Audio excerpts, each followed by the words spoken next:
tardes. Reportan una ola de inseguridad en la otrora ciudad joven y feliz, porque de feliz no tiene nada los que viven en esta zona. Y se presume que la misma banda es la responsable de estos ataques. Esta noche les hablamos sobre esta situación en Fernando de la Mora. Estaba en trabajo de parto, gritando y llorando de dolor. Sin embargo, no fue atendida en tiempo y forma.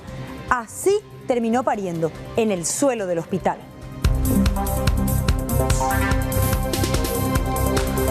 Y vamos a hablar del tema de los huevos, escasez o especulación. Hoy hablamos con los productores.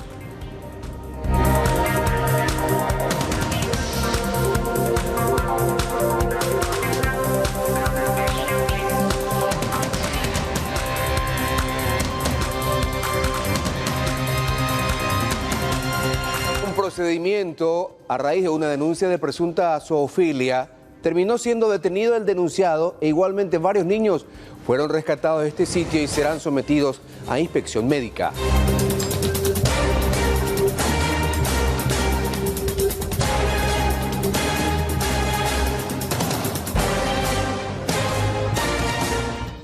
Nadie la atendía, terminó pariendo sola. Esta mujer que ahora está siendo todavía inspeccionada porque en el suelo del hospital ella dio a luz. De no creer realmente esta historia en pleno siglo XXI en zona urbana. ¿Qué tal, Alexis? Contanos más detalles.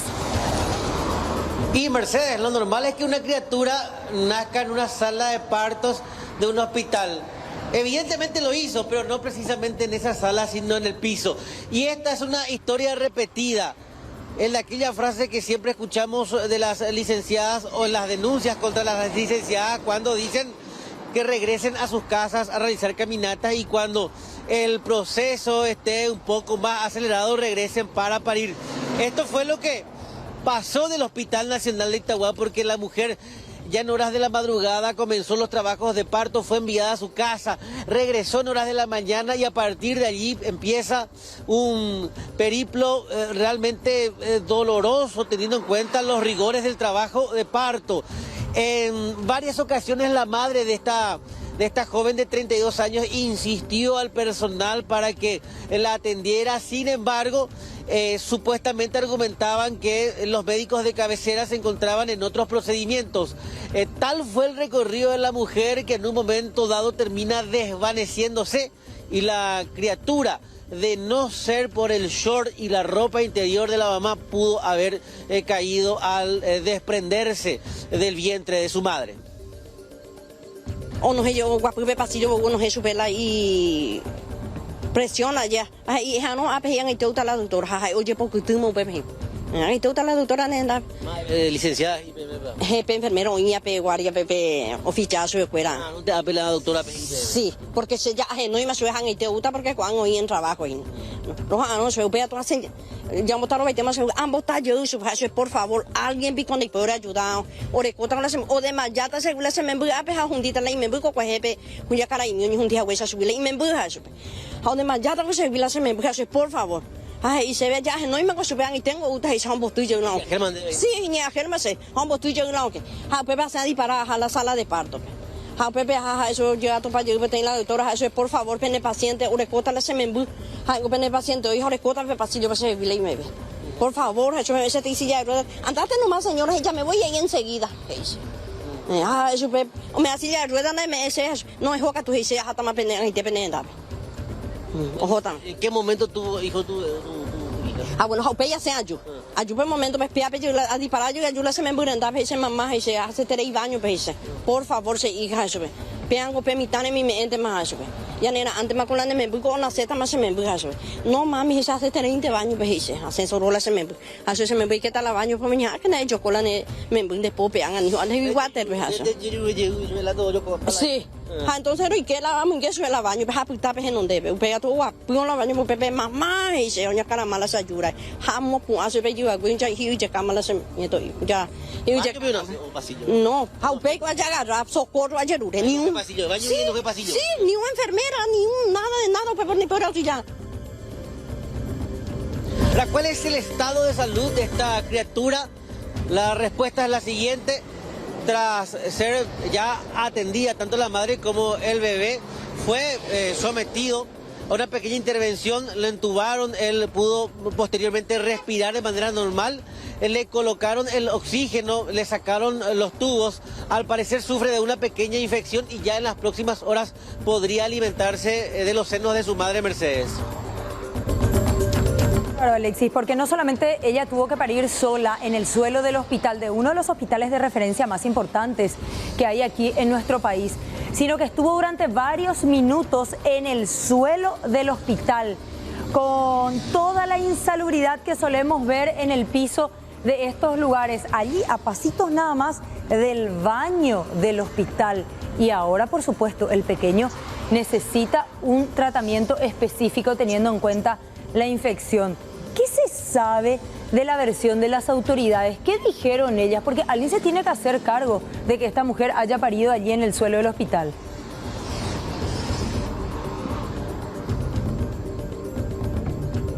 Alexis, ¿me escuchás? Bueno, vamos a volver con Alexis en instantes nada más, porque por supuesto que queremos escuchar esa versión, la versión oficial. ¿Cuál es la explicación? ¿Por qué no fue atendida en tiempo y forma? ¿Por qué un médico, un ginecólogo no le hizo el tacto correspondiente y no se daba cuenta que ella ya estaba en trabajo de parto en la etapa final? Más detalles sobre eso en instantes. Ya sabemos ahora que el bebé se encuentra bien, pero está siendo atendido por los médicos, mientras la madre todavía se encuentra internada en ese mismo centro asistencial. Estamos hablando del Hospital Nacional de Itagua, nada más y nada menos. Alexis, ¿qué dijeron los médicos? ¿Qué explicación dieron? ¿Por qué ella terminó pariendo en el suelo? Bueno, y hasta ahora nadie salió a dar declaraciones, no hay un comunicado o una versión del por qué hicieron esperar tanto a esta mamá, que es una paciente del Hospital Nacional de Itagua, teniendo en cuenta que sigue el tratamiento por otra patología. En tal sentido, era de esperarse que en cualquier momento pudiera parir.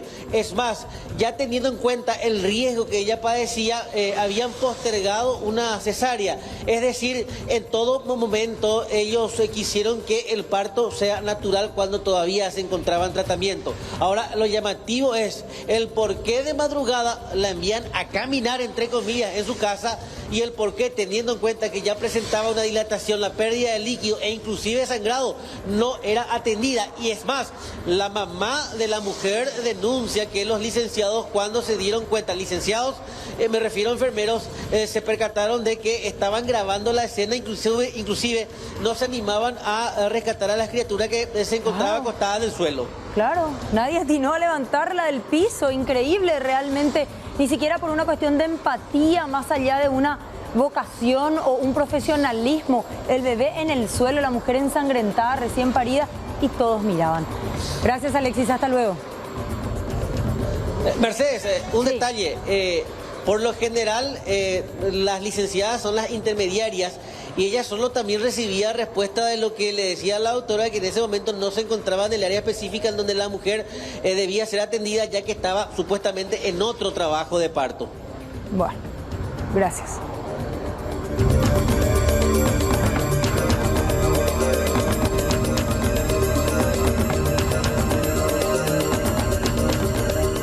Pobladores de San José de los Arroyos, departamento de Caaguazú, tomaron una determinación drástica.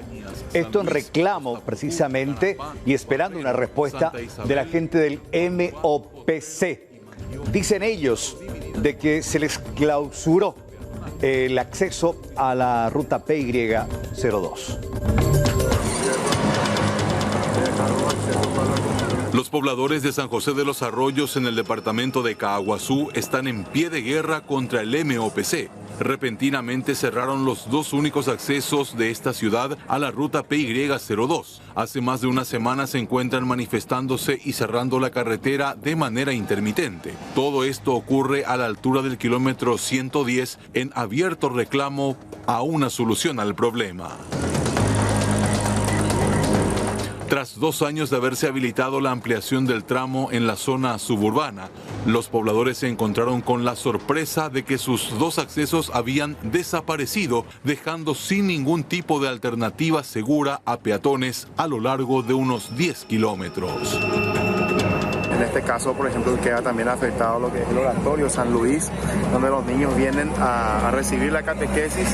En este caso también está afectada lo que es la escuela de la comunidad, donde los niños tienen que estar atravesando la valla para poder pasar e ir a recibir clases, como así también catequesis, y está totalmente afectado las familias de esta comunidad.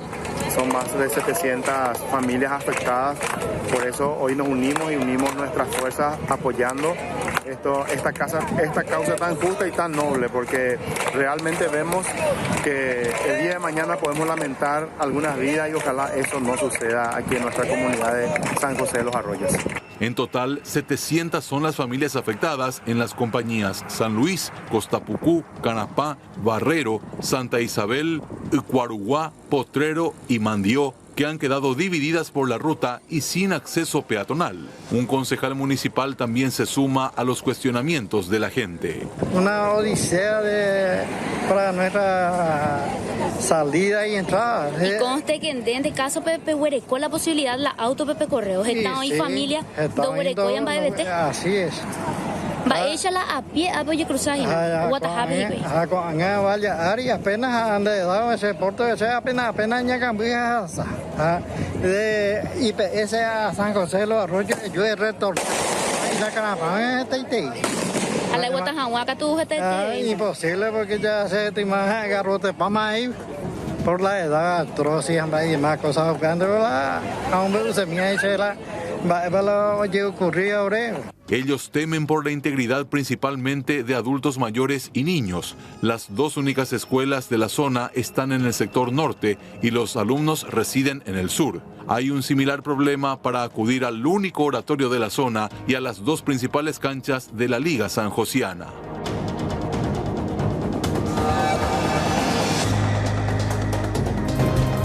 Vamos hasta el Alto Paraná para contactar con Rodrigo Mancuello, porque en el día de hoy, un joven que fue acusado por feminicidio, que se pena con 30 años de cárcel, terminó siendo sentenciado a 15 años de encierro.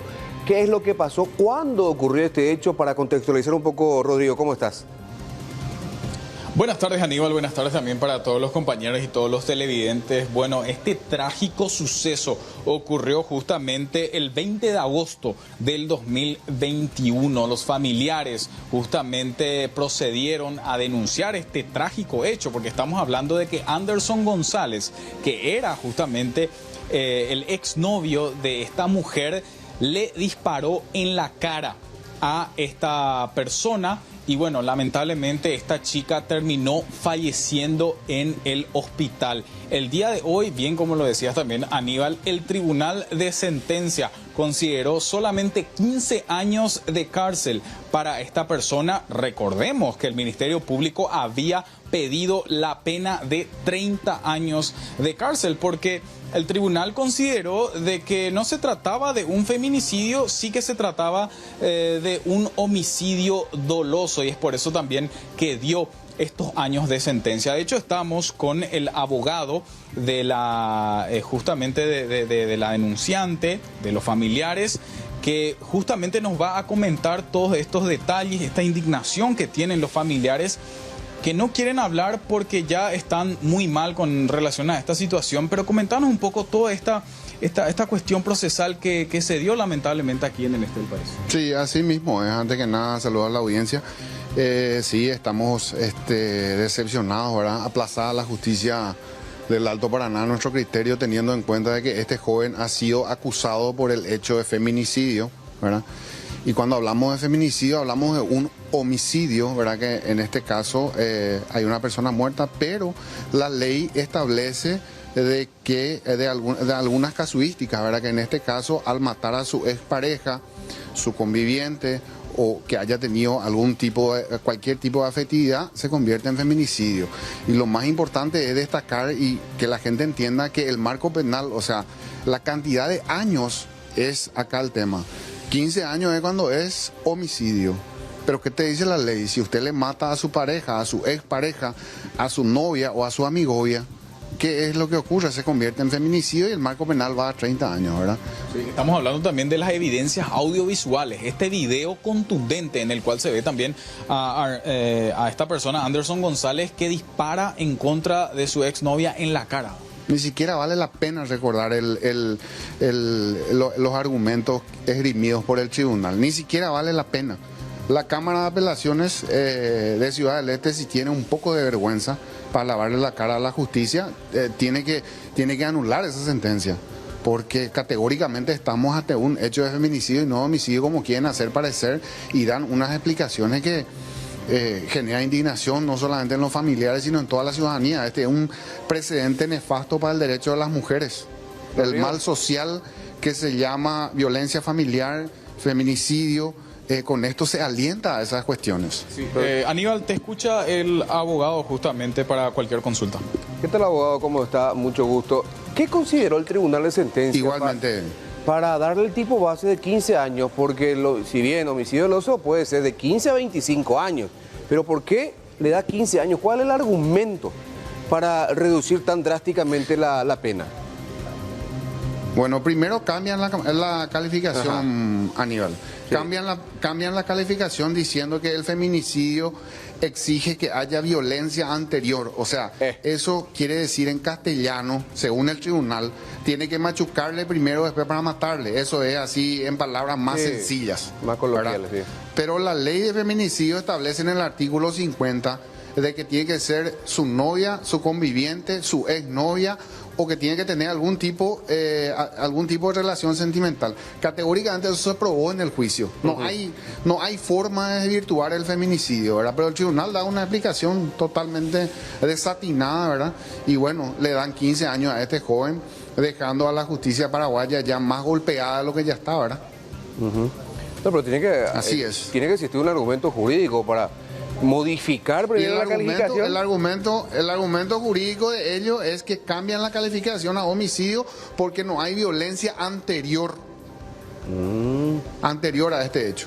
Pero ese es el argumento jurídico. Pero la ley es muy clara sobre el punto. La ley es muy clara sobre el punto.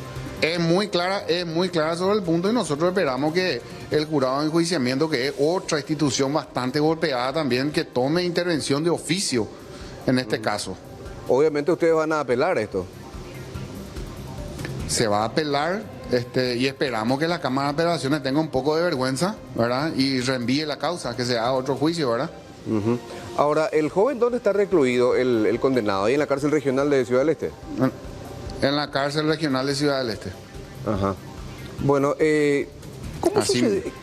¿cómo sucedieron los hechos? La fiscalía, ¿qué relató? ¿En qué se basó su acusación, doctor?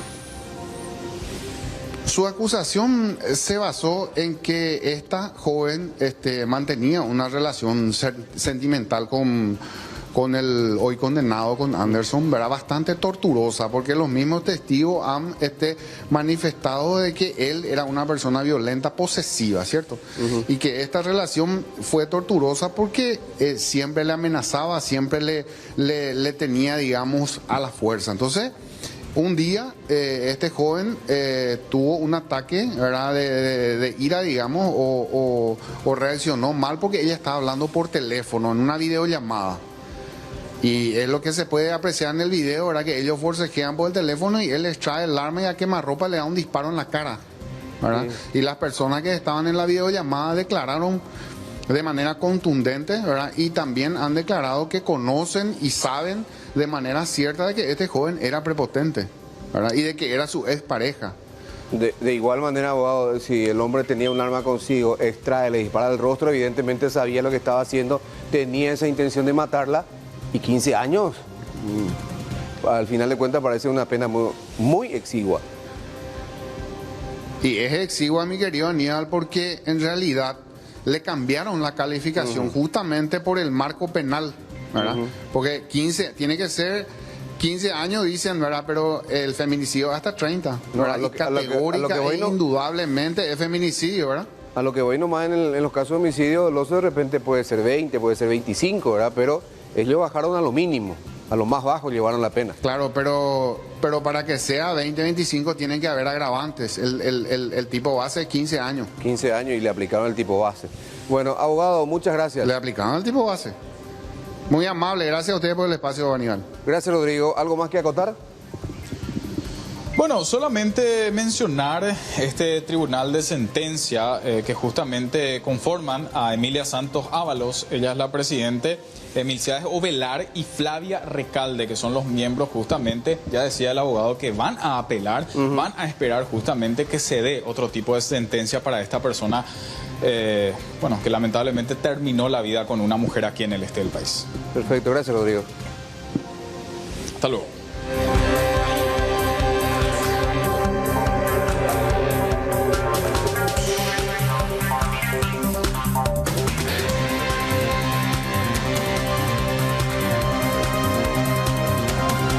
Bueno, definitivamente es el tema del momento, nos golpea muchísimo en el bolsillo y efectivamente va a ser tema de debate porque se viene la Semana Santa. Bueno, Mercedes, quien más quien menos utiliza el huevo todos los días para el desayuno, para las comidas, para preparar una sopa paraguaya, de todo. Es un ingrediente principal en nuestra cocina. Todo. Yo hoy compré una plancha de huevo por 30.000 guaraníes.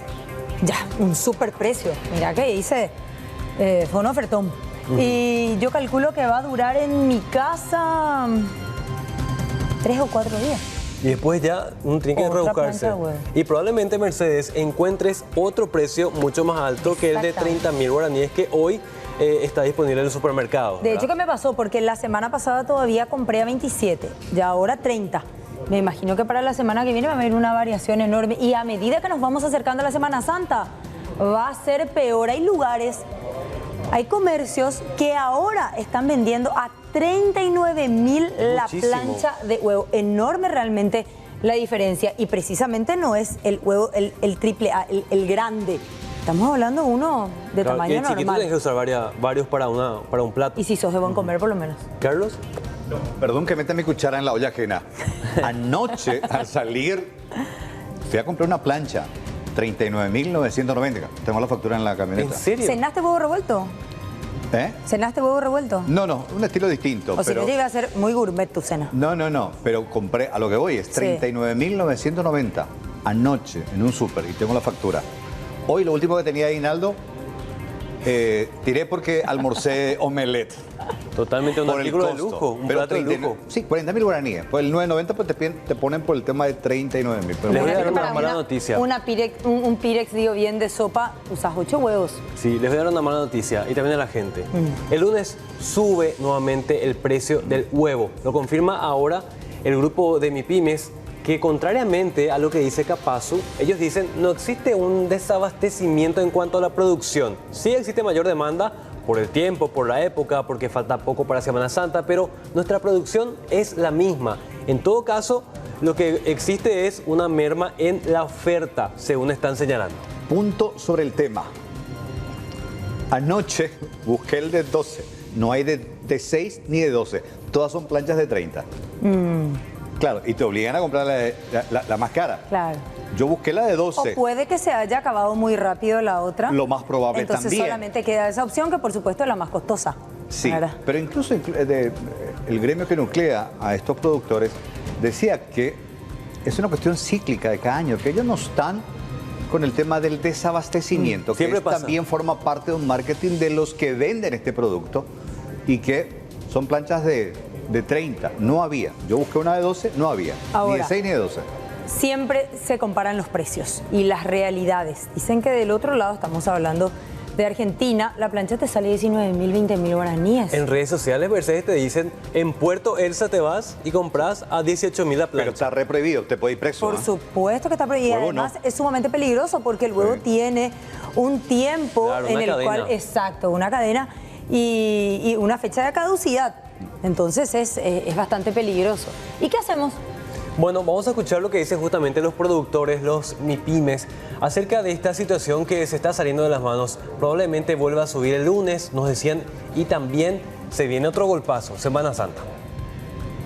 El precio promedio del lunes, que fue la última vez que miré, estaba 9.300 el empaque de la docena. ¿verdad? Creo que estaba en 27.000 guaraníes la plancha de 30 huevos en el abasto. Si ese precio está en el abasto, quiere decir que están comprando más barato de las granjas. No hay ese abastecimiento. Nosotros abastecemos a un supermercado importante acá en nuestra ciudad y le estamos entregando normalmente. A todos nuestros clientes le estamos entregando normalmente. Corregimos los precios y estamos entregando normalmente. No hay un solo productor que está guardando huevos. No hay un solo productor que está guardando huevos. Hay menos huevos en el mercado, sí, a causa de que muchas granjas cerraron, muchas granjas no repusieron. Hay muchos factores. No es más negocio el contrabando. La producción de huevos es estable. No es que un día yo produzco 20.000 huevos y al día siguiente produzco 25.000. No, yo todos los días mantengo un nivel estable de producción. Pero entonces, ¿cómo viene la mano? Porque ellos dicen, producimos la misma cantidad, la demanda puede ser mayor, tampoco mucho mayor. Pero Capazo sacó un comunicado la semana pasada que ellos son solamente tomadores de precio. Por eso de ellos no depende que en este momento el precio del huevo sea hasta 50% más del precio que era hace un mes atrás. Sí. ¿Dónde está el agujero negro en esa cadena? Y de referencia, Mercedes, 30.000 guaraníes en el abasto en este momento, cuesta 27.000 guaraníes la plancha en granja, es decir, en la zona productiva. Sí. En los supermercados puede costar hasta casi 40.000 guaraníes y los que se animan a arriesgarse a algunas zonas fronterizas llega a 18.000 guaraníes. Lo concreto es que sí, representa un grave golpe para nuestro bolsillo nuevamente. En algunas comidas podemos reemplazar el huevo. De todas maneras, el sabor nunca es el mismo.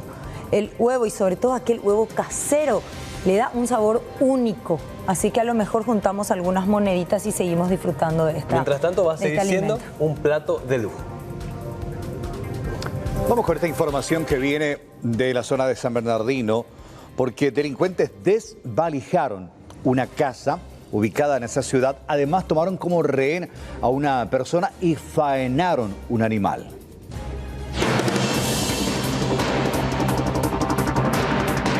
Eran aproximadamente las 7 de la tarde de este miércoles cuando delincuentes llegaron hasta este establecimiento ganadero ubicado en el barrio Cristóbal Colón de San Bernardino. Llegaron hasta este sitio en donde se encuentra el retiro del capataz.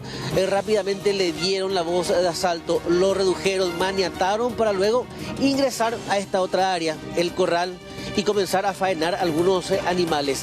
Además de carnear estas vacas, también terminaron llevándose un importante lote de ovejas. Ambas poña alambre. Ahora más o menos. Mínimo 6:30 más o menos la ambas pues se pega tu agua uyepe pega yu allá pepe hoy la hace bañadera entre las cortinas. ¿La de rancho? Sí. Hay que llevársela se baño pe allá juja pe tú lo llevo pe ya pe la persona. ¿Qué paite hoy? No pepe pe. ¿Y qué paite albio que la? Sí, albio. Mira se bañadera su pe allá pata hace tenga pe. Veo la se bañadera ya se toalla se ya sé yo. Pete digo aquí le digo la esa niña ya tendré se lo va a decir. Niña tendré se lo va a, pero no sé. Ya que dice, ahí se entiende con la problema cuando yo en el patrona lo que cae. Patrona. Sí. Patrona. El patrona lo debe a oreja. Un pedazo yo entiende con nada que vea ni ella pues puti solo la enseña entregar. De a ver, ni ya entiende. Bueno, después volvemos a decir, ¿por qué hacemos no la hacemos, papá? Esta es el área familiar en donde se encuentran las habitaciones. De aquí también los delincuentes se llevaron un importante lote de objetos tras revolverlo absolutamente todo y dejar casi vacío toda el área. Mira que con los electrodomésticos que quitaron todo de la pieza. ¿Llevaron de todo? No, de todo. Llevaron televisores, horno eléctrico, cocina, de todo, herramientas, desmalezadora, motosierra, 2 motosierras, una desmalezadora. Yo creo que estaría rondando con los animales y ya por los 35, 40 millones de dólares. ¿Es una zona de avigeo? es la primera vez que sucede esto por acá. Intervino personal de criminalística que levantó evidencias del sitio como las huellas digitales de los sospechosos y ahora están tras los pasos de una persona que hasta hace poco era cercana a esta zona.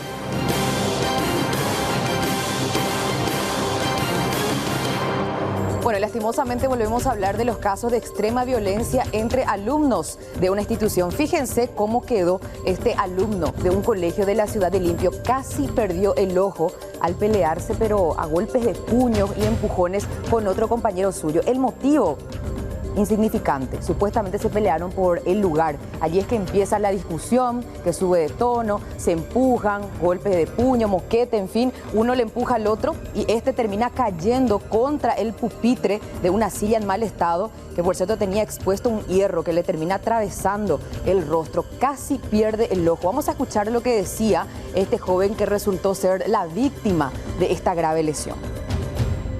Estaba entrando ya del receso, estaba entrando ya y le encontré a mi compañero ahí sentado en mi silla, justo en mi lugar, ¿verdad? Y ahí fue cuando le pedí 3, 4 veces por ahí, le pedí que me diera otra vez porque ya estábamos entrando ya del receso y ahí fue cuando ya me desafió, cuando se levantó ya me desafió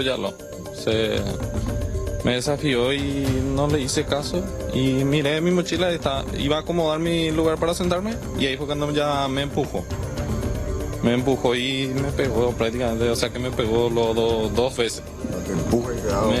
Sí, me empujó y me pegó 2 veces y ahí me resbalé porque había una silla atrás mío otra vez y me resbalé y me caí por la silla de hierro. Eso, me golpeé la nariz y me entró la silla. Y cuando me caí otra vez entre la silla, me pegó otra vez cuando estaba allá abajo. ¿Ya te caíste él te seguía? Ya, sí, cuando ya me caí. ¿Había alguna profesora dentro? No había. ¿Pero ya había terminado el receso? Sí, ya había terminado el receso. Ya estábamos ya entrando a clase. ¿Y estaban esperando que llegue? Estábamos esperando ya. Y me levanté mareado después ya de lo ocurrido.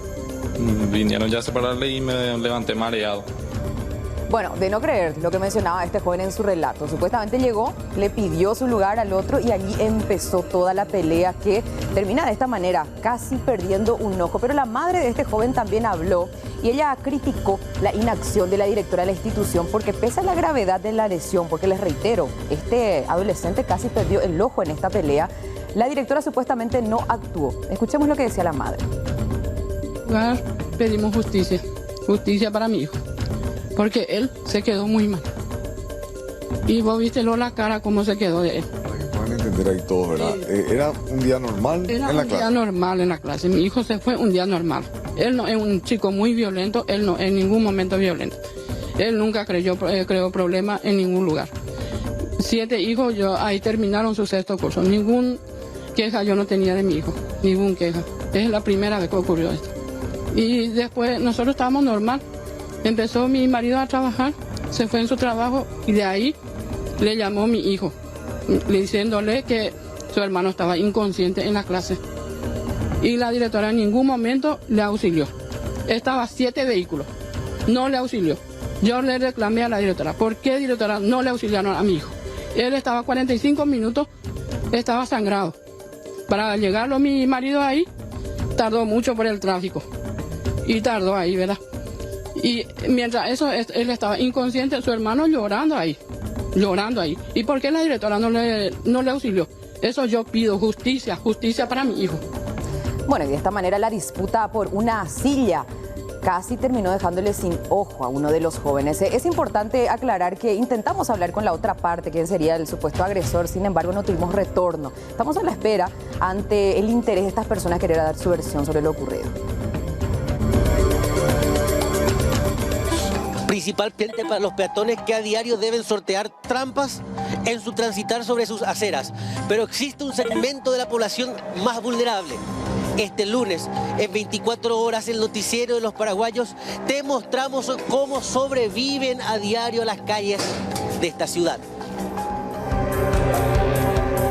Vamos a hablar del caso del fiscal Marcelo Pecci, quien, sabemos todos, fue asesinado el 10 de mayo del año pasado en la playa de Barú, en Colombia. Todos presumían que aquí indefectiblemente iba a abrirse una carpeta fiscal para investigar y perseguir a los probables autores morales de este asesinato. ¿Qué es lo que termina confirmándose al decir del senador Ramón Retamoso, quien integra el jurado de enjuiciamiento de magistrados? Que esa investigación nunca se abrió. El pasado 7 de febrero, la fiscal Alicia Saprissa confirmaba al jurado de enjuiciamiento que por de pronto no hay ninguna investigación fiscal en torno al asesinato de Marcelo Pecci. 7 de febrero la agente fiscal contesta diciendo de que en su unidad no se encuentra ninguna carpeta fiscal referente que guarda relación a esa causa, en donde el jurado de enjuiciamiento volvió a requerirle oficio mediante, insistiendo que dé el informe, y en ese segundo requerimiento contestó la fiscala solicitando prórroga de 10 días para acercar los informes correspondientes. Llama la atención que incluso había declaraciones públicas desde la Fiscalía General del Estado, incluso que daban cuenta de que se iba a investigar también acá en nuestro país el crimen del Marcelo Pecci. Así mismo, Mariano. Entonces, ¿qué hace suponer esto, senador? Bueno, y ahora vamos a esperar. Eso ocurrió desde el día, te digo, 13 de marzo. El plazo, el 8 de marzo, el jurado de enjuiciamiento le dio plazo de 10 días, siendo notificada el 13 de marzo. O sea que vamos a esperar hasta el 23, 24 de marzo para obtener el informe correspondiente, y ahí vamos a estudiar nosotros desde el jurado de enjuiciamiento. Como miembro del GEM, justamente, senador, ¿cómo toma esto? ¿Como una mentira inicial o tal vez todavía no se ha investigado o qué? Y vamos a ver qué acontece el informe. Así como decía Ramón Retamoso, el senador nacional, vamos a ver qué contiene este segundo informe de la fiscal Alicia Saprissa, si efectivamente no se abrió o se va a abrir una investigación fiscal para tratar de dar con los autores morales del asesinato del fiscal Marcelo Pecci. Porque recordemos que semanas atrás estuvo aquí en Asunción el fiscal general de Colombia, quien aseguró que su país aclaró en un 90% el crimen del fiscal Pecci y que solamente Paraguay debería aportar el 10% de la investigación. Recién hablábamos de los huevos de oro. Ahora vamos a hablar de los panes que vuelan, porque están por las nubes. Fuimos a una panadería y charlamos acerca de los costos de las materias primas que pone a este gremio en una situación bastante incómoda.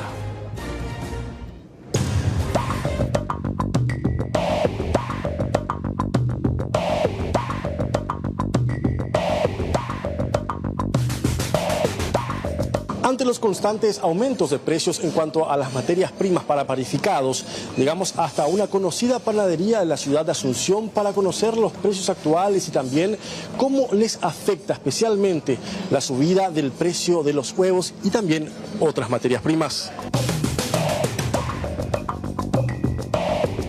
Nosotros estamos, digamos, amortiguando todo eso con nuestras espaldas. Y no es solamente una cuestión de la materia prima, porque acuérdense que todo esto es un círculo, ¿no? Es el combustible, son el costo de los equipos. Si yo el año pasado quería hacer una cámara frigorífica, este año a mí me sale un 50% más caro. Hoy la harina en el último año, claro, el trigo que utilizamos todo, ¿verdad? Tuvo una subida de, imagínate que estaba en 3.600 más o menos estacionado, y aquello subió y hoy se quedó en 4.400 guaraníes el kilo, comprado en cantidad, ¿no? Sinceramente, si esto continúa así, yo no sé dónde vamos a acabar. Yo no sé qué piensa hacer el gobierno, porque aparte del gobierno no toma ni una sola medida. O sea, de hecho, nosotros ni contamos con el gobierno, ¿eh? O sea, si uno trabaja, ya te digo, nosotros trabajamos con un 90% de materia prima local. El huevo es exclusivamente, tenemos un acuerdo con una sola productora de huevo que todo el tiempo, nosotros hace un mes hablamos y ya pactamos el precio de aquí a 3 meses. Porque claro, lo que hace la gente es eso, ¿no? En Semana Santa se vuelven locos, empiezan a traer, porque es así, es una realidad, traen huevo de contrabando y ¿qué hacen? Explosiona el mercado, o sea, es muy complicado poder controlar. Entonces, si uno no crea esa relación con el... Porque se habla mucho de, apoyar lo local, pero es lo único real. Es decir, yo durante todo el año pago un precio real, pero tengo esa relación creada con el productor del huevo. Ese productor del huevo me va a cuidar. Son muchas las panaderías a nivel nacional que están tratando de mantener el precio. Por el momento, por lo menos, no se ha anunciado la subida de precios de panificados, pero esto podría cambiar en cualquier momento, teniendo en cuenta sus materias primas.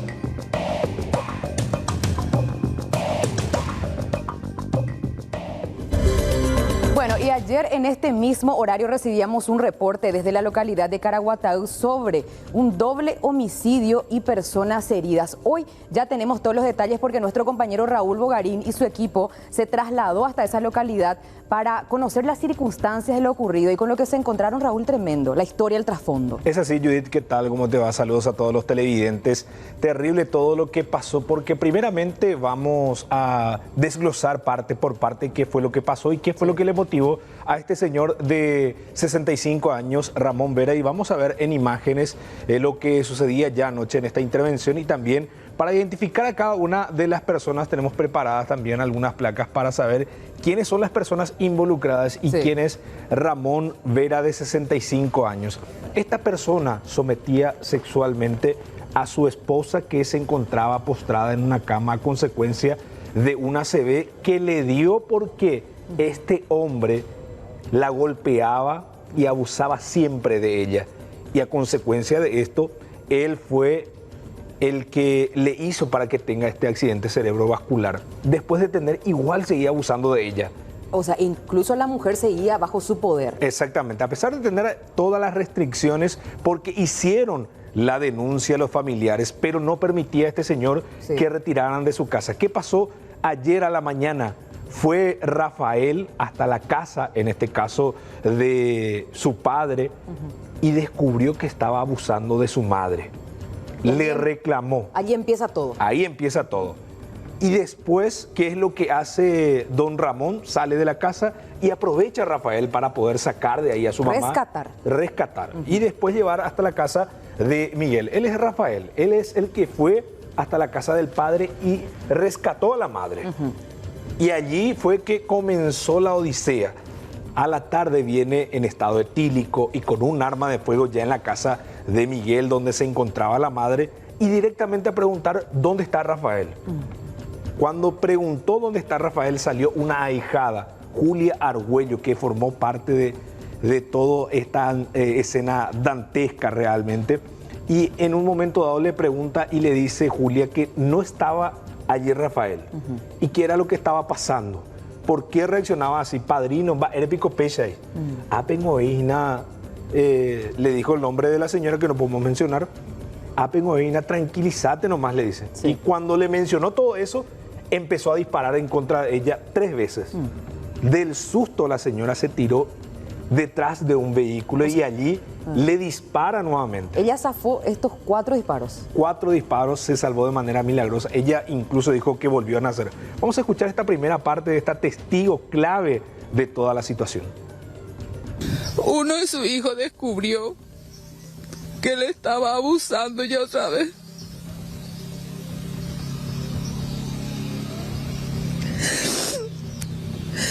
Y no sé dónde se fue Ramón, esa tarde o mañana, no sé qué hora le llevaron. Y ahí vino Rafael en su auto a toda velocidad, entró y me dijo una vecina, Julia, me dijo, no sabes, pico, qué está pasando, está mal, pico, tu tía, me dijo. Y yo no sabía nada, y después llamé y me dijo, no, y no era gente con Rafael, pero, o bueno, cañija, la tía, vejina, la hiporía, ya la Ramón. Porque no hipotayo hija oñe no no hipotayo oñe no heupe hija no hipotayo ni oñe pojano ja eso llega a cuila y control de Itagua estuvo 3 meses internada en Itagua no le permitió ya irse bajo su control. Y eso no es cosa de persona humana, cualquier animal, al ser humanos, a huellar de catu y pecha la oretiar, o ya humano, y pecha como peor que un animal. Bueno, esta es la mujer que escapó de estos 4 disparos perpetrados por Ramón alias Cartucho. Así se lo conoce en Caraguatay. ¿Y por qué, Raúl? Se lo conoce así porque él siempre andaba armado, incluso mostraba a la gente que tenía una pistola y es por eso que le pusieron este alias de Cartucho. Y este es Ramón Vera, el fallecido 65 años, quien se fue ofuscado para poder acabar con la vida de todos. Esa era la intención, al menos. Esa era la intención y eso fue lo que le dijo también a esta señora, incluso con sus nietos que estaban ahí, un niño de 8 años, 2 mellicitas de 3 años. ¿Y por qué se salvaron? Porque la señora que falleció, Nancy Vera, le metió a los chicos en una pieza y por eso se salvaron. Y cuando salió de la pieza, Ramón empezó a disparar y uno de los disparos dio en la cabeza de ella, de Nancy Vera, que prácticamente salvó a los niños. Y que es su nuera. Que es su nuera, es la esposa de uno de los hijos que también resultó herido. Pero escuchen bien, este testimonio realmente muy fuerte de la segunda parte de lo que mencionaba la señora Julia Argüello. Era mi padrino este animal. Le dije, épico padrino, por favor, peñe tranquiliza mina, cocuña caray, sea, pero respeta mina, padrino, ayo.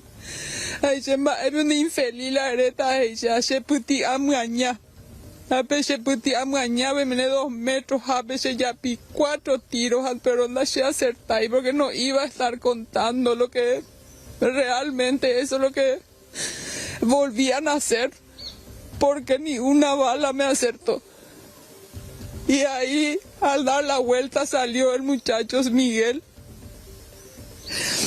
Tenía muleta, tiene una herida en el talón, justamente porque su papá le había disparado. Pero ellos no contaron de eso porque le tenían miedo. Y al salir ahí en la puerta, le dijo Miguel a ni que yo ella por macaná y naco abe. Pero si ella se ya pima la 4 tiros, pero no se acertáis. O llevo leao ya pima la itaira beja. ¿Y qué la cotuba? Aupeo y que ve puerta beja y sube la pecuñata y yo mano a Jesús en épico la de Yujare arma la escándalo la cheroga beja y sube aupe beja unos malas y armas o ya pille y sube por lo menos se las echan de parte, pero yo creo que fue en la cabeza y yo salí corriendo porque no llegaba la policía. Yo le dije al comisario, pues, mina bellumía, porque oye, yo capaz tengo y cuaico abe, ando un guaje, oye, yo tal y cual, oye, yo capaz y cuai, o rodear la patrullera y justamente en eso yo no queríamos llegar a esto y llegamos, porque la autoridad no nos hicieron caso, porque Ramón Vera tiene muchos antecedentes, restricción para no acercarse a su mujer. Pero igual, oye, que Bueno, Raúl, ya nos contaste que Ramón llegó hasta la casa, intentó matarle a esta mujer de nombre Julia, no lo logró pese a los 4 disparos percutidos, terminó asesinando a su nuera. ¿Y qué pasó después? Posteriormente disparó contra Miguel, un disparo en el tórax, él recibió ese impacto de bala, y luego contra su hijo Rafael, a quien se fue a buscarle en principio. ¿Pero a él. ¿Se dio allí una pelea, un forcejeo?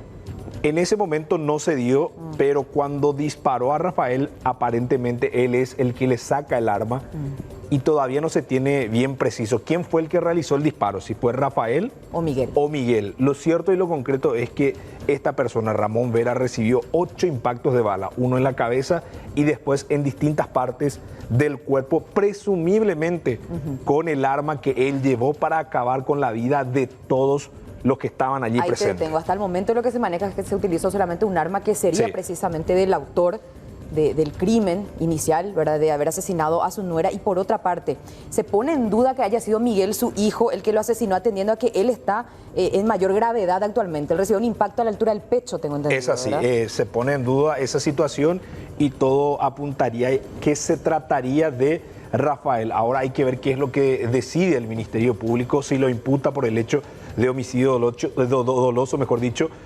De hecho que lo va a hacer, pero después, a medida que pasan las investigaciones, van a determinar si fue en legítima defensa o no.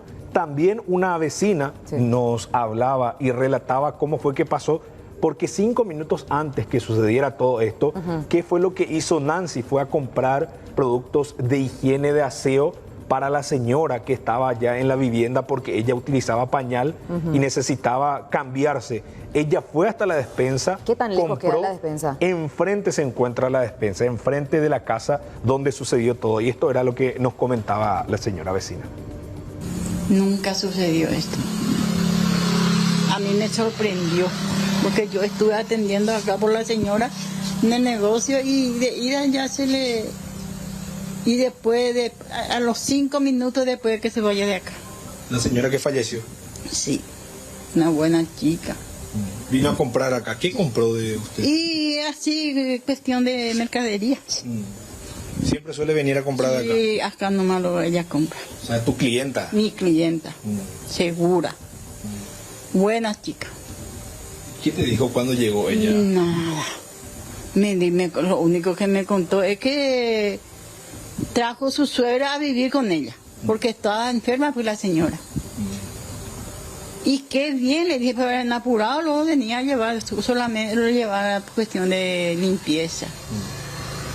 Solamente eso. Y después de 5 minutos ya llegó el señor. Llegó allá. Después yo salí acá, no creí luego que ella llegó en su casa y escuché ya el disparo de seguido. Pero yo nunca escuché ruido ahí, porque yo soy una mujer sola, siempre anduvo adentro. Pero nunca escuchó. Ellos siempre me apoyan, me ayudan, me cuidan, porque yo soy una mujer sola acá. Como si fuera parte de la familia también. Como si fuera parte de la... Pero es extraño para mí, porque ellos son para mí es un hijo y una hija lo que falleció, lo que pasó. Me quedé muy mal. Bueno, imagínense, esta joven de nombre Nancy, que era la nuera del autor del crimen, se fue a la despensa posiblemente para comprar la cena, pero ella no se imaginaba que a unos cuantos minutos más adelante le esperaba la muerte en estas circunstancias, Raúl. Es así. Y también otra escena muy fuerte que me tocó pasar y realmente me llegó muchísimo es el momento en que la madre de Nancy Vera fue nuevamente hasta la casa donde sucedió todo y como buscando una respuesta y diciendo ¿qué fue lo que pasó acá? ¿Qué le pasó a mi hija? Y pese a ese dolor que ella sentía, habló con nosotros. Habló con nosotros, ella quiso hablar para reflejar este momento tan difícil que les toca pasar como familia. Escuchemos. Y ya tuve treila.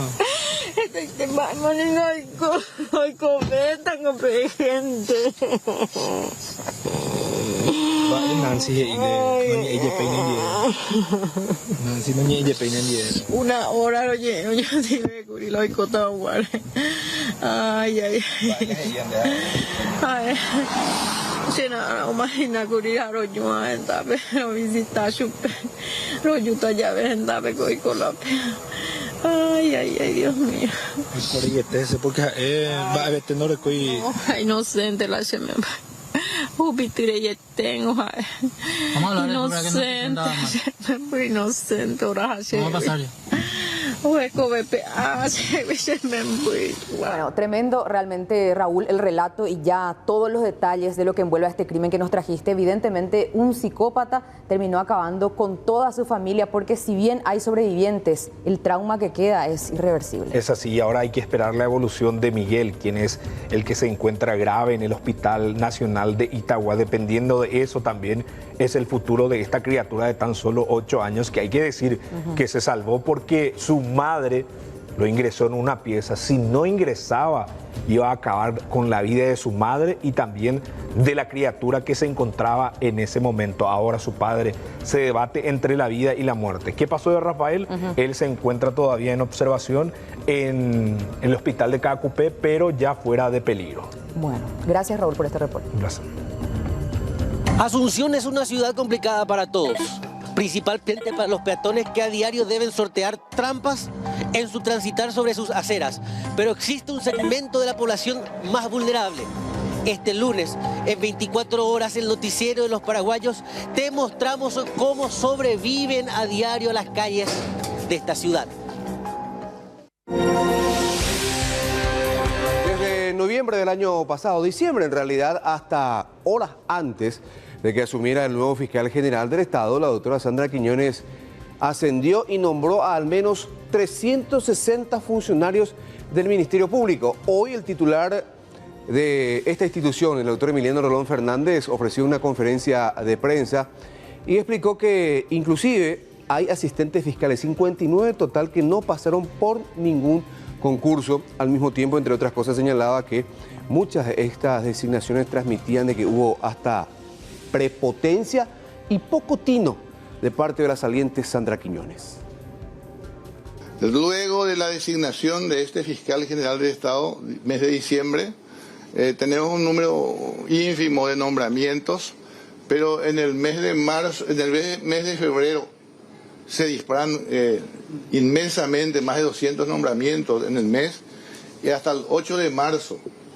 Es decir, se coparon todos los cargos presupuestarios, que creo yo que con muy poco tino, porque lo que en realidad se hace es perjudicar a la gente que quizás con mucha razón estaban expectantes por esos ascensos. Hay un número importante también de contratos nuevos, a los cuales no hice alusión porque son contratos menores, que quizás las personas afectadas o beneficiadas sean muy capacitadas, solventes, hasta cumpliendo a lo mejor con lo que es trabajo previo, pero les perjudicó inclusive a ellos, porque tengo que ver caso por caso cómo los utilizo o si también anulo. No hice referencia aún a los contratados nuevos. Tenemos algo categóricamente establecido, el tema de los asistentes fiscales.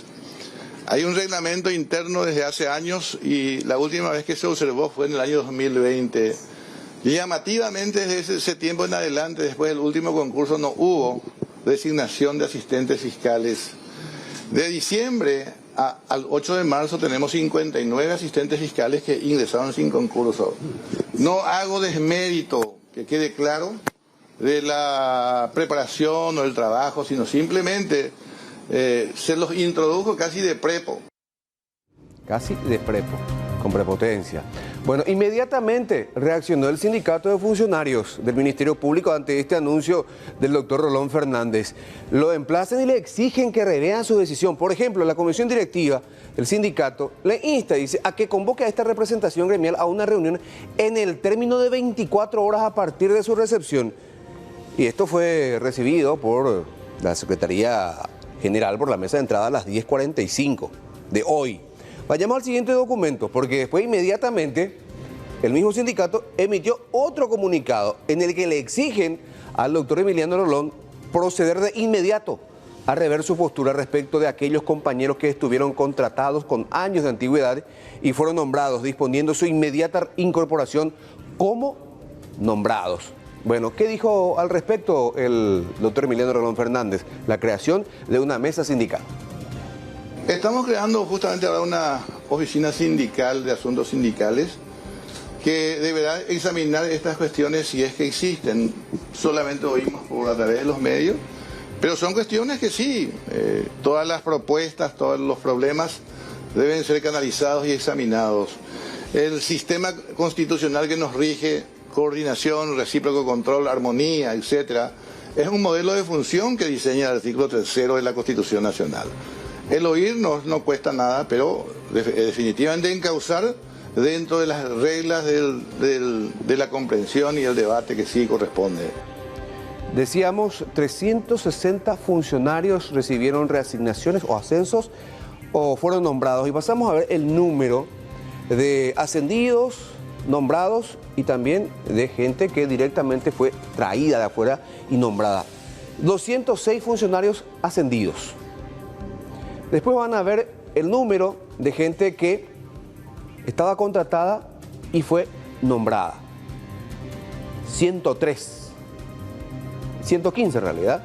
Y después van a ver ustedes que fueron nombradas 39 personas. 39 personas que no tenían nada que ver con el Ministerio Público, estaban afuera. 39. En total, 360 personas que recibieron algún tipo de beneficio, ascenso o nombramiento en el Ministerio Público. Hasta ahora, estas asignaciones fueron dejadas sin efecto. Después, más adelante, aquí en 24 horas, en el Noticiero de los Paraguayos, vamos a hablar de un presunto caso de zoofilia que derivó en un procedimiento, esto en Lambaré, y ese procedimiento terminó en la detención del denunciado y también en el rescate de varios niños que van a ser sometidos a un riguroso examen médico ante sospechas también de que podrían haber sido abusados. Los animales también fueron rescatados de este sitio.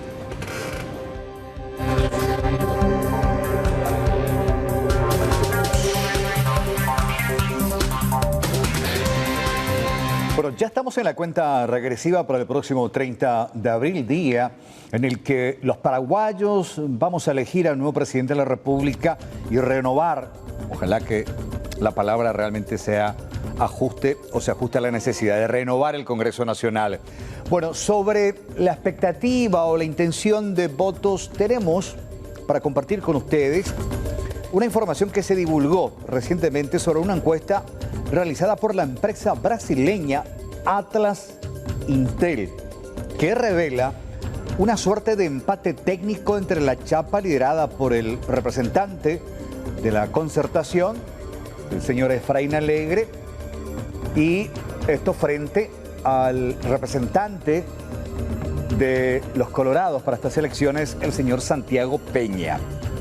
Se destaca, este reporte señala que se destaca una diferencia de 2 puntos porcentuales a favor del líder de la oposición. Esto también, en base a este documento y a este reporte, refiere a un escenario político bastante competitivo.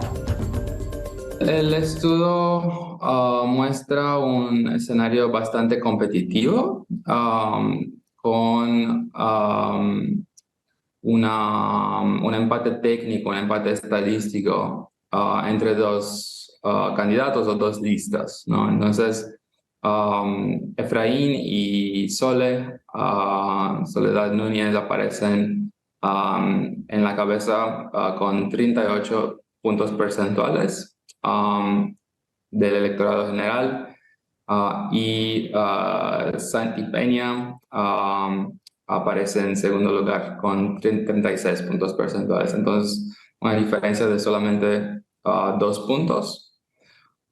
También tenemos a Payo Cubas con un porcentual bastante alto de 14 puntos.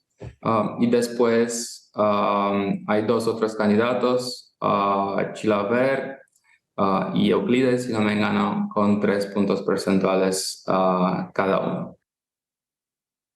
Hay un deseo de cambio, de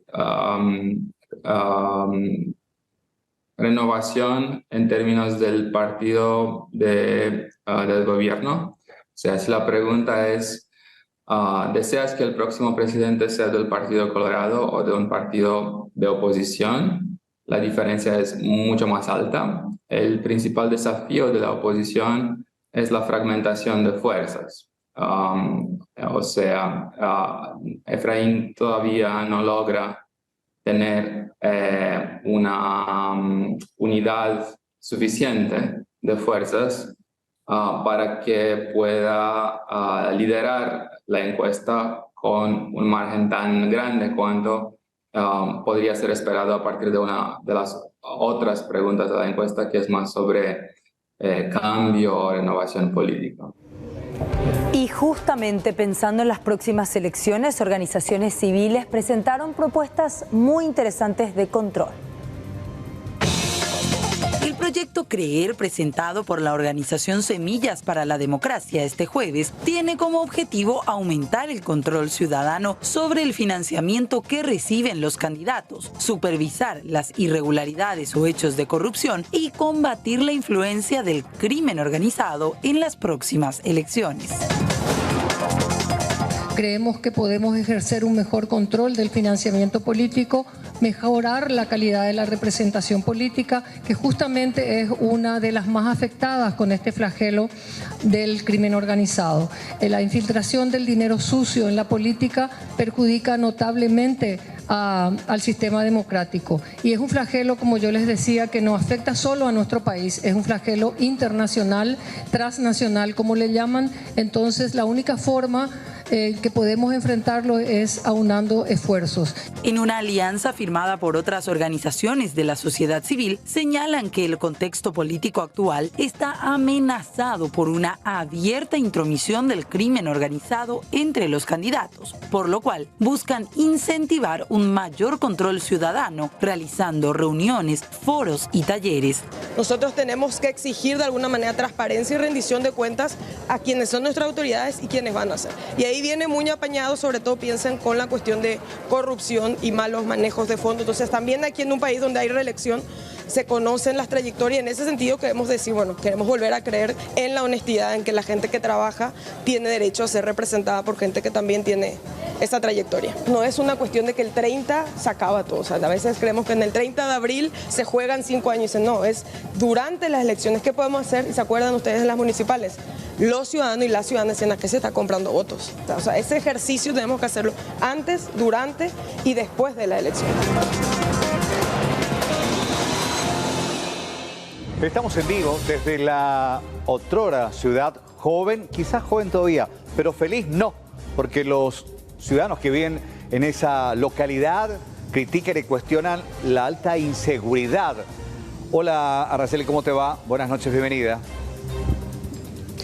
Buenas noches, Carlos. Un saludo cordial a toda la audiencia. Sin embargo, lo que vamos a compartir con todos ustedes es un caso, una preocupación por parte de las familias que residen en el barrio centro de la ciudad de Fernando de la Mora, zona sur. Sin embargo, nosotros estuvimos recorriendo 6 cuadras desde Nueva Asunción hasta Julia Miranda Cueto y hasta esta zona.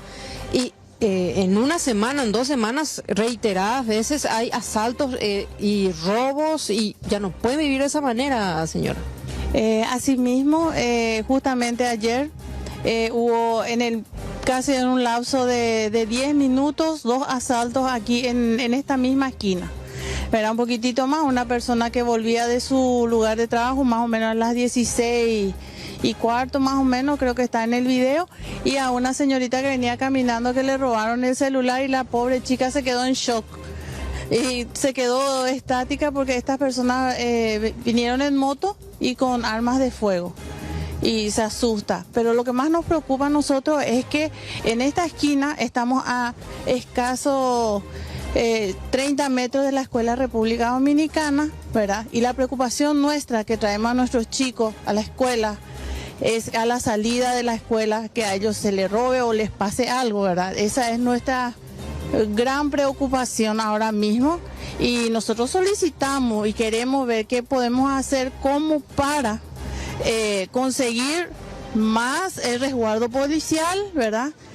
Especialmente a la hora de entrada y salida de los chicos. Es una cosa bastante fea. La docente de esa escuela fue una víctima. Sí, fue una víctima. Creo que está la profesora de Ciencias Naturales de la escuela. También fue víctima de asalto frente misma a la institución. Esto fue a plena luz del día, como se ven las imágenes de circuito cerrado. Sin embargo, en este horario vemos de que también falta un poco de iluminación por esta zona, doña. Sí, bastante iluminación. Hasta la Plaza de los Héroes, que está un poquitito más arriba, sí, serían una cuadra, y bajeando hacia la ruta Mariscal Arriba, que es oscurísimo. Imagínense que estamos a pocas cuadras de lo que es la avenida Defensores del Chaco. Si me acompañan, podemos inclusive ir un poquito hasta enfrente de la institución para mostrar la calle mismo donde fueron los asaltos. Estamos a unas cuadras de Defensores del Chaco y de la ruta Mariscal Arriba. Le asaltaron aquí en la esquina ahí donde están paradas esas chicas. ¿Qué calle mismo es esta esquina? Es combatiente del Chaco. Y esta es Teniente Rivarola, la que pasa por enfrente mismo a la escuela dominicana que está más adelante. En las imágenes se ve que son dos sujetos bastante ágiles, el que se acerca a esta docente con el arma de fuego, salta luego de la motocicleta. Son muy ágiles y son similares a otros hechos que pasaron acá cerca. Exactamente, son similares. A mi hija hace cuestión de 3 meses le asaltaron acá, viniendo de un local de comprar gaseosa, le asaltaron acá y le robaron el celular en moto, ¿verdad? Y la escuela se encuentra allá y el suceso del muchacho ocurrió en esta vereda. Señor, en su caso, ¿hace cuántos años que usted reside en este barrio? ¿Qué cosa? ¿Hace cuántos años que usted reside en este barrio? En este año ya estoy casi 40 años. ¿Y hace cuánto tiempo que la inseguridad se siente, pero así de manera extrema? En estos tiempos se está sintiendo bastante. Antes era el Última y la Avenida, ¿verdad? Por accesos que había a lugares inadecuados. Pero todo eso pasó con el tiempo, esto era un lugar tranquilo, vivíamos tranquilos. Estos tiempos sí ya estamos teniendo problemas. ¿Qué presumen? ¿Que estos sujetos, estos delincuentes son de la zona o vienen de otro lado? ¿Qué piensan ustedes? Creo que vienen de otro lado. Estos no vienen, no es de la zona. Porque esta es una zona bastante... Conocen entre todos. Exactamente. Que nos conocemos todos y entonces no puede ser. Estos vienen de otros lugares, a lo mejor de zona sur al fondo, zona norte, no sabemos, ¿verdad? ¿Qué medidas de seguridad han tomado ustedes más que poner esas cámaras de seguridad para por lo menos registrar estos hechos, verdad? Pero las cámaras de seguridad son todas privadas, señorita. Nosotros no tenemos un sistema... Prácticamente en la esquina mismo tenemos una cámara en cada esquina de la escuela, porque los niños salen y los estudiantes salen. Aquí hay chicas grandes que vienen con teléfono, hablando, etcétera. Entonces es muy grave sería que ocurra algo más dificultoso que esto, ¿verdad? Eso sí ya llamaría la atención. Y recién allí las autoridades van a tomar licencia. No es ahora que se tiene que hacer ya la situación, resolver esto para que los niños y los adultos salgamos libremente por la zona. ¿Cuál es la comisaría más cercana de aquí? ¿O la jurisdicción de...? Comisaría Segunda Central, que está sobre la avenida. Estamos cerca de la municipalidad también de la ciudad. 3 cuadras aproximadamente, 3 cuadras y media de la municipalidad de Fernando. Hay mucho tráfico de día y en este horario también vemos la circulación de vehículos, aún así... Igual la cantidad de vehículos que pasa acá es extraordinario, a la mañana y a la tarde, toda la noche. A partir de las 4 de la mañana ya tenemos vehículos. Igual siempre hay estos sujetos actúan. Sí, siempre. Pero esto que está pasando es algo increíble, porque sobre moto, ¿verdad? Y desconocido viene como esa chica quedó en shock. ¿Cómo no va a quedar en shock? Muy violentos también. Sí, muy violentos. Y aparte que hubo tiros. Hubo tiros. Llegó a efectuar disparos entonces. Entonces la cosa ya va más allá. Entonces yo creo que es lo más rápido posible las autoridades referente al resguardo de la situación de la población tienen que actuar ya en este momento. ¿Se acercan ustedes como vecinos a la comisaría Peñemogüe? ¿Está la comisario? Pero normalmente los comisarios suelen acercarse a los vecinos, recorrer, hay patrullaje. Suele pasar las patrulleras, pero no son a menudo, vamos a decir, no, tampoco son en un horario que sea, vamos a decir, la salida de los chicos, por lo menos que estén acá mirando acá en la esquina, eso no. Sé que el director interino que está en la institución pidió muchas veces para que por lo menos 2 oficiales estén por enfrente de la escuela, porque acá funciona escuela y colegio. O sea que tenemos de todas desde jardín preescolar hasta el tercero de la media ahí en esta institución. Se pide por nota, la Asociación de Padres también creo que ha pedido varias veces que vengan a resguardar, pero o no tienen personal o no sé cuál es la situación, ¿verdad? Porque esta es una escuela pública y tiene aproximadamente de 700 a 750 alumnos. Bueno, más allá de los alumnos, Carlos, también los vecinos que residen, Claro. Y por supuesto las casas comerciales que están aquí, la cantidad de conductores también, motociclistas que se exponen también a ser víctimas de estos motosaltantes. Claro, totalmente. Una ciudadanía que se siente indefensa, unos delincuentes que actúan con total impunidad y un mercado que sigue, mercado al margen de la ley, comprando, adquiriendo teléfonos celulares que finalmente después gente que va y compra por un precio irrisorio. Entonces, si hay mercado, porque hay gente que está consumiendo, comprando.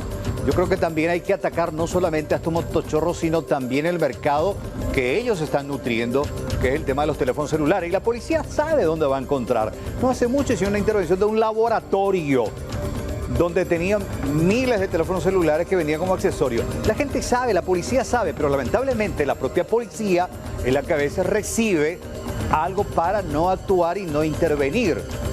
Hay que atacar no solamente a los delincuentes, sino también el mercado que ellos están proveyendo de estos teléfonos. Una tremenda inseguridad. ¿Vieron a la mujer?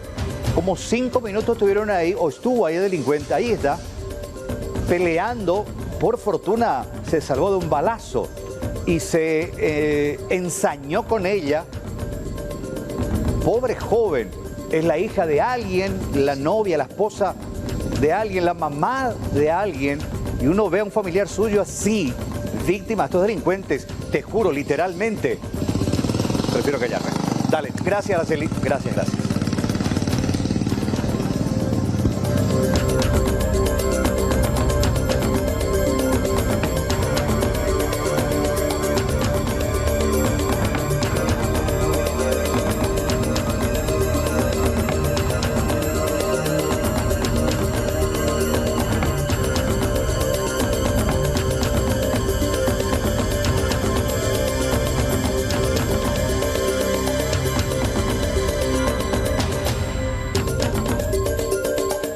Bueno, y hablemos a continuación de las tobilleras electrónicas, porque se está estudiando todavía su implementación.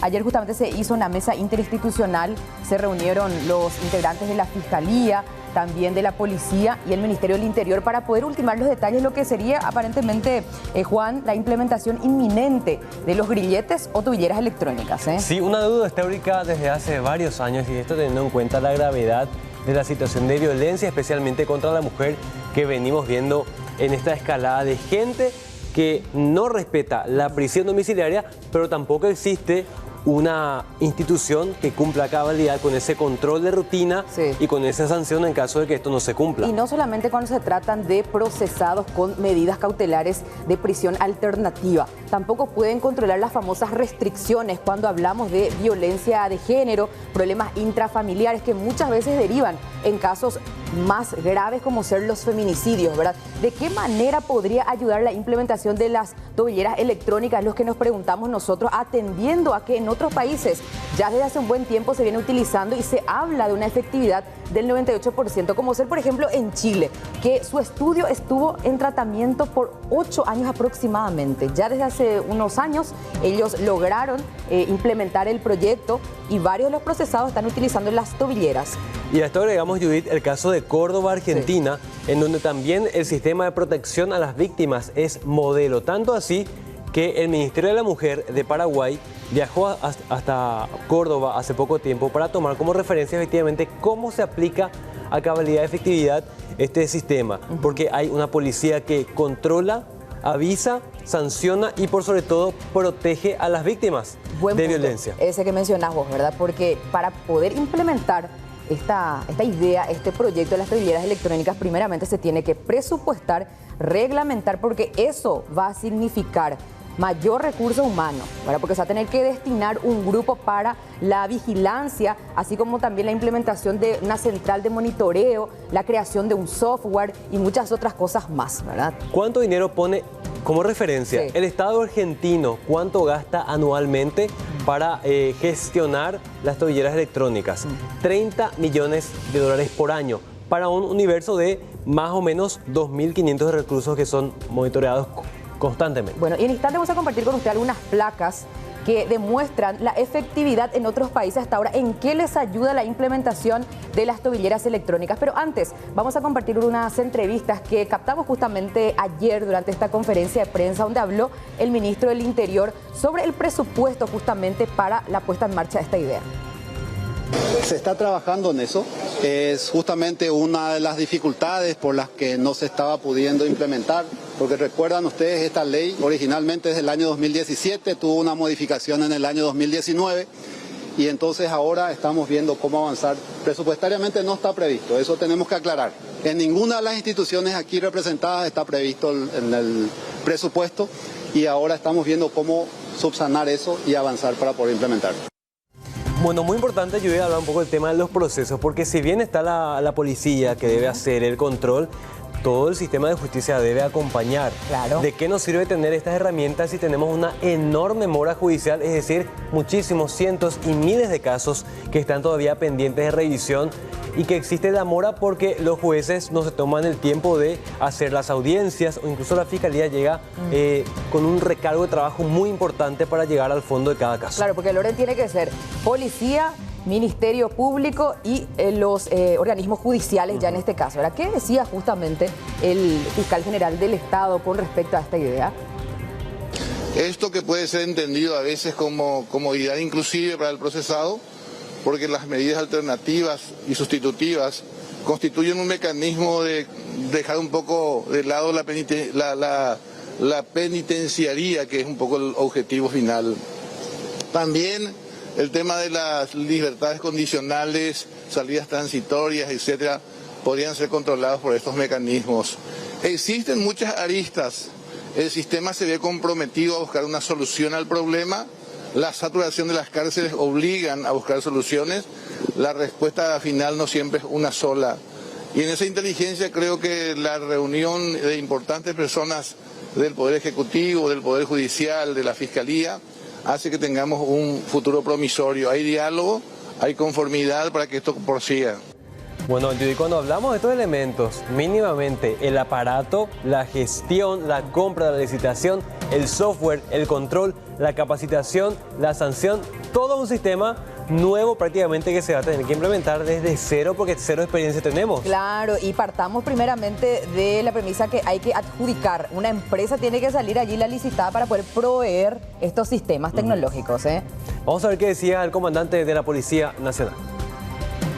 Muy importante la implementación de ese sistema digital, porque hoy el quebranto del ciudadano y de ustedes y de todos nosotros son aquellas personas que están con algunas medidas y de nuevo quebrantando al ciudadano en la calle.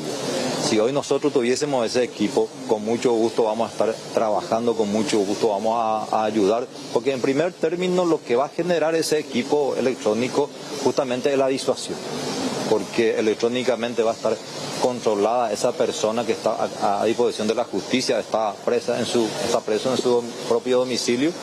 Para nosotros sería fundamental ahora la forma de implementación, lo que hoy se venía debatiendo. Ahora, ¿qué tipos de procesados llevarían las tobilleras electrónicas y cómo van a poder monitorear? Es la pregunta que queda, ¿verdad? Trajimos una placa acá para mostrar de acuerdo a lo que experimentan en otros países con su uso actualmente. Estamos haciendo allí un pequeño estudio de análisis y esto es lo que dicen. Para los procesados con medidas cautelares o alternativas a la prisión. O sea que en otros países, Juan, se da la siguiente situación. Les dan la opción a los procesados si es que tienen una causa nada más y depende del agravante también. Si es que quieren cumplir prisión preventiva en cárceles o el uso de la tobillera.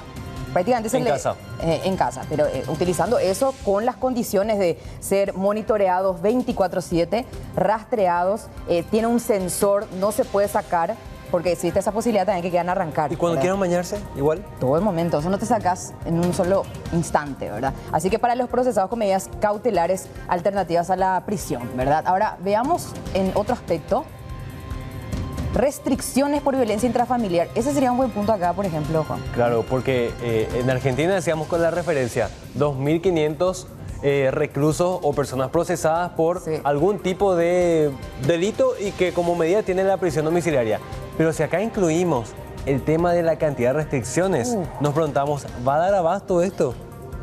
Es una buena pregunta, pero también sería interesante porque ¿cuántos casos de feminicidio se dieron, Juan, porque no se cumplieron estas restricciones. Las víctimas fueron varias veces a denunciar, incluso como represalia. Sus agresores regresaron y las asesinaron. O sea que en otros países incluso se habla de una disminución en el porcentaje de los casos de feminicidio y violencia de género después de la implementación de las tobilleras electrónicas. En otro aspecto, mitigan los casos de feminicidio, que es lo que decíamos, de acuerdo a la experiencia que están viviendo otros países, como ser, por ejemplo, Chile, que ya les traía acá sus antecedentes. A ver, otro punto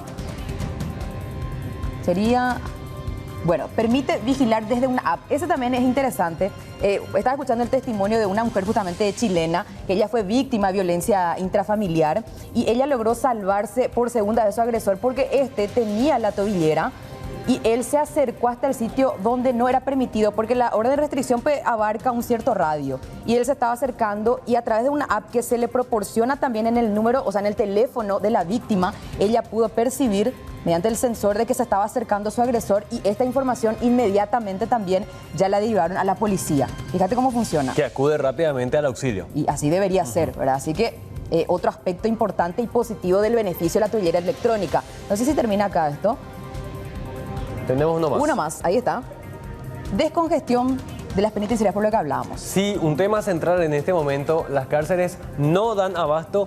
Recordemos que por mucho tiempo estuvo vigente una resolución que hablaba de emergencia penitenciaria, es decir, ningún preso nuevo más en ciertas cárceles por la congestión de gente. Y ya que estamos hablando de eso, acá justamente traje un pequeño informe del Ministerio de Justicia, me aproximo hasta la touch para que puedan ver, porque Paraguay actualmente es considerado como el país con más presos sin condena. Fíjense, es de ahí está, 71,37% de la población penitenciaria masculina de Paraguay corresponde a presos sin condena. Esto también podría apuntar la implementación de las tobilleras electrónicas para poder descongestionar. Esto según datos del 2021, en tanto que las mujeres, que también podrían ser, en este caso, tenidas en cuenta dentro de la población a utilizar estas tobilleras, sin condena, representan casi ahí está, 40%. Según datos de diciembre del 2021, se registraban entonces 15.216 personas privadas de libertad sin condenas en Paraguay.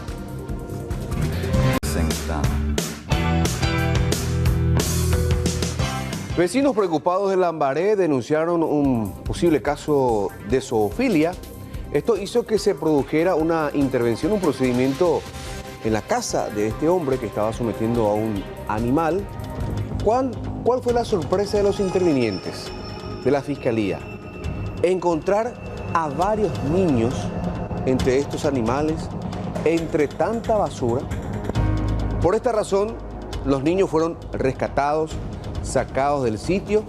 Los pequeños, los menores de edad, van a ser sometidos a un riguroso examen médico ante las sospechas de que el hombre denunciado por zoofilia pudo haber también abusado de estos niños. Los animales están viendo también, las organizaciones protectoras de animales rescataron igualmente a estos animales de esta casa ubicada en Lambaré. El denunciado quedó detenido, por supuesto. Habla la fiscal Miriam Rodríguez. El Ministerio Público ha recepcionado una denuncia penal donde se comunicaba un supuesto hecho de zoofilia. Y en ese sentido, el Ministerio Público ha solicitado al órgano jurisdiccional una orden de allanamiento en la vivienda donde se encontraría el animal. Y efectivamente, en el transcurso de la noche del día de ayer, procedimos a hacer efectivo el mandamiento de allanamiento. Pudimos rescatar a 2 animales, uno de ellos de raza canina, que aparece en el video, 8 gatos y un animal canino de raza menor. ¿Habían otras personas viviendo en ese lugar? Sí, habían, además del supuesto autor, existen personas viviendo con él en ese lugar. Se habla además de que supuestamente también habrían niños en la zona o en la propia vivienda. ¿Esto es así? Al momento de la constitución pudimos constatar de que efectivamente se encontraban niños habitando el lugar y en consecuencia también se obró a los efectos de brindar medidas de protección para los mismos. Verdaderamente complicada la situación de este hombre, quien continúa detenido, y dependerá su suerte también del examen médico al que van a ser sometidos estos pequeños. Decía la fiscal Miriam Rodríguez, varios animales fueron retirados del lugar. Los vecinos mismos que permanentemente veían esta situación de sometimiento de animales de parte de este hombre, contactaron primeramente con medios de prensa y a través de los medios de prensa con las organizaciones dedicadas a a la protección de animales, y estos a su vez con el Ministerio Público, y ahora ya se abre una investigación penal contra este depravado, según los vecinos.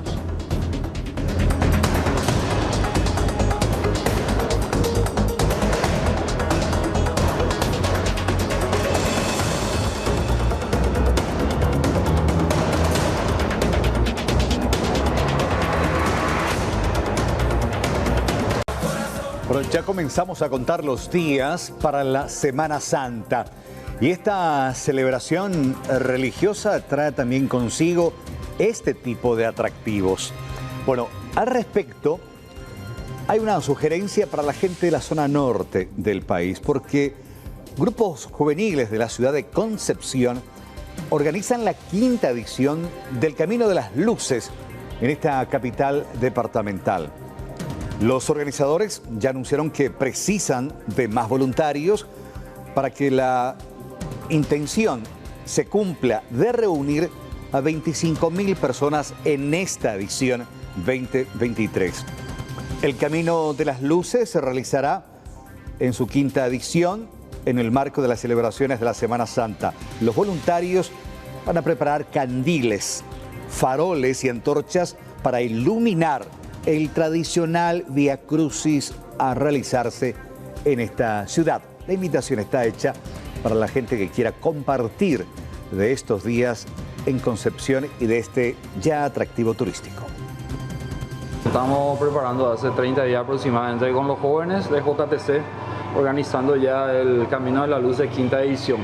Asimismo, este año vamos a tener un atractivo muy importante que sería el Jueves Santo. Vamos a tener los cuadros vivientes.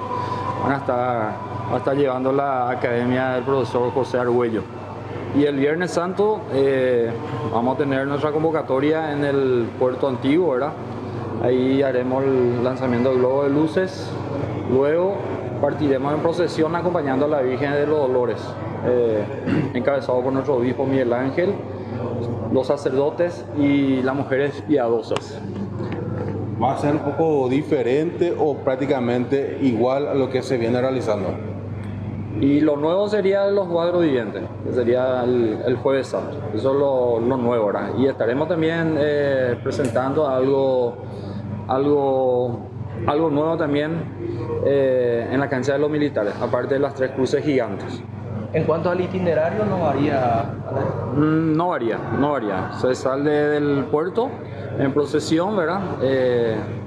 Luego en la cancha de los militares, como le dije, ¿verdad? Vamos a tener las 3 cruces y una sorpresa, ¿verdad? Luego nos dirigimos a la catedral, donde vamos a tener nuevamente la escenificación de la 13ª estación, cuando Jesús es bajado de la cruz, que será guiado por el profesor Arredondo y de la academia de la profe Lina Corrales. De la que hablábamos en las últimas horas y que guarda relación con lo ocurrido en Colombia específicamente, porque compartíamos con ustedes ayer el rescate que se estaba realizando luego de explosiones que se dieron en 6 minas de carbón en Satatausa, Colombia. Lastimosamente se confirmó lo peor. El presidente colombiano, Gustavo Petro, a través de sus redes sociales, de su cuenta de Twitter específicamente, comunicó que los 10 trabajadores que eran buscados fallecieron en el siniestro. Hasta ahora, la cifra de muertos alcanza 21.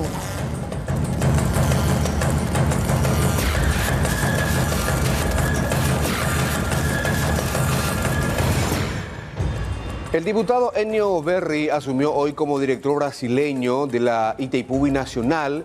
De este acto de asunción participaron los presidentes tanto de Brasil como de Paraguay, Luis Ignacio Lula da Silva y Mario Abdo Benítez. En esta ocasión el mandatario brasileño fue enfático al decir que se respetará a Paraguay durante las negociaciones del anexo C del Tratado de Itaipú y que se buscará un precio justo de la energia.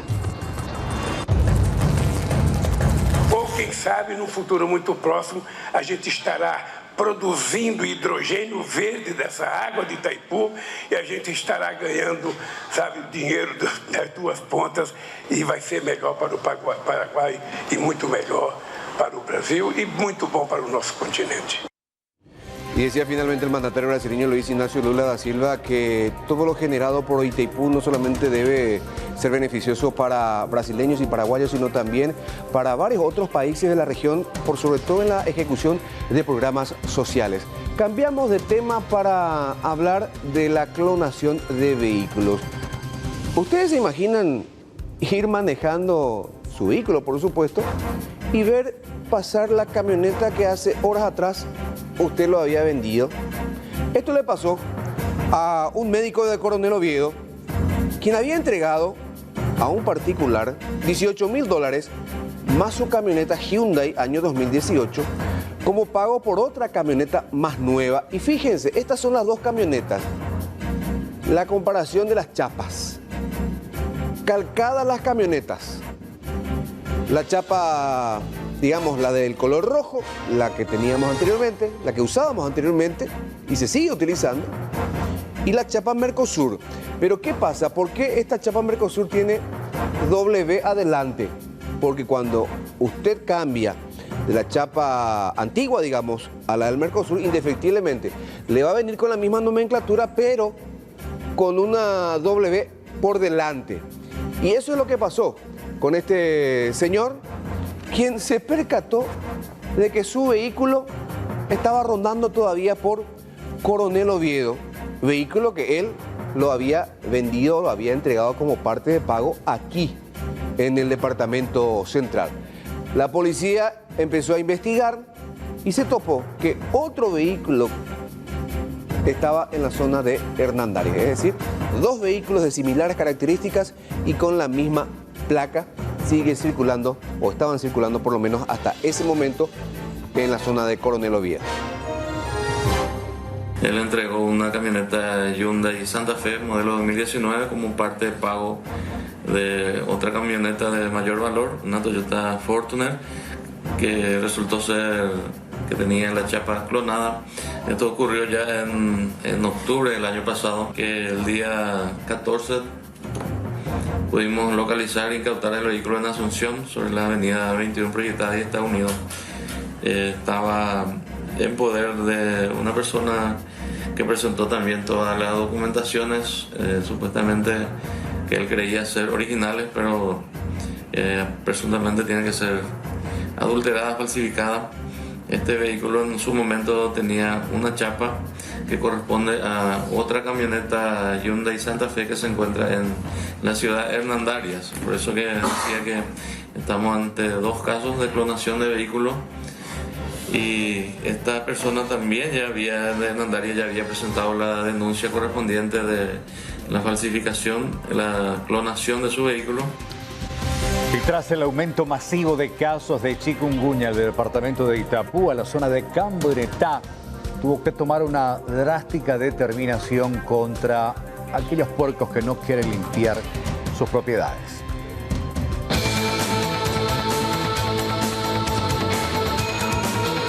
Clara de emergencia sanitaria, donde automáticamente, una vez publicada la presente ordenanza, se le da por notificada a los propietarios a que tienen que limpiar sus propiedades.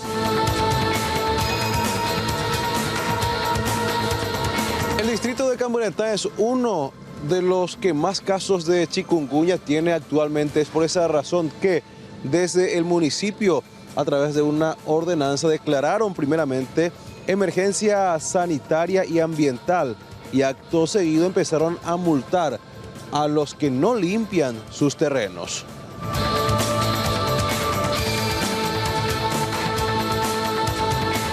En base a esta ordenanza municipal que ha salido hace pocos días, por lo que ya sabemos que es la emergencia sanitaria, ¿verdad?, en cuanto a lo que es el chikungunya y el dengue, ¿verdad? Hemos escogido aleatoriamente ciertos inmuebles, ¿verdad? Que hace falta la limpieza y ya estamos prestos para realizar los trabajos correspondientes, ¿verdad? Responden a multas y a ser sumariado ante el juzgado de faltas municipales del distrito de Camburetá. Mediante esto yo creo que la ciudadanía va a tomar conciencia y a partir de hoy se va a poner las pilas y va a empezar a limpiar su propiedad, ¿verdad? ¿Cuántos jornales estamos hablando del tema de la multa? ¿Cuánto va? Y sería entre 10 a 20 jornales aproximadamente. Y más los pagos de la limpieza y la multa que el juzgado ya va a determinar en realidad cuánto es. También van a tener que pagar los trabajos de la limpieza, que se tienen en cuenta las medidas, las maquinarias que se utilizan y demás cuestiones.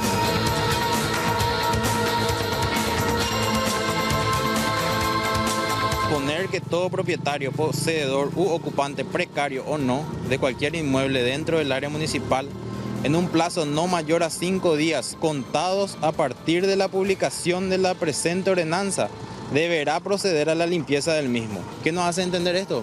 Una vez que se publicó esto, automáticamente se le da por notificado a los propietarios de los terrenos baldíos.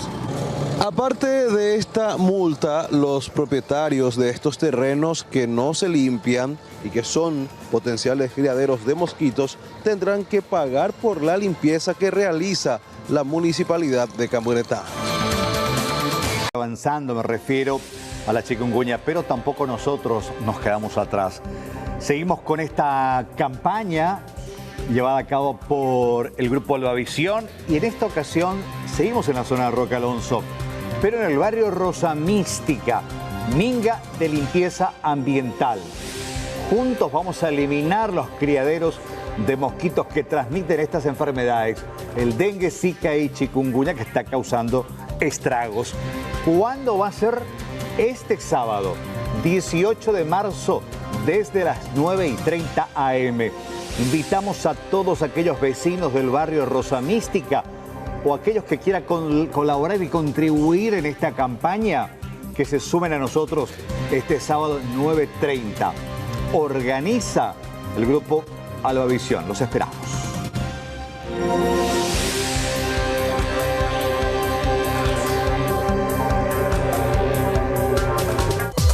Para cada dolor hay un quitadol. Ello Pushupe Quitadol presenta los datos del tiempo. La temperatura en este momento es de 26 grados 6. El cielo está parcialmente nublado. El pronóstico extendido dice que en los próximos días el tiempo podría continuar inestable, así como estuvo en el transcurso de esta semana. Para mañana viernes, inclusive ocasionales tormentas eléctricas, mínima de 23, máxima de 30 grados. Para el sábado todavía cielo nublado, posibles lluvias, mínima de 23 y máxima de 31 grados. El domingo ya cielo nublado, sin precipitaciones. Hasta mañana.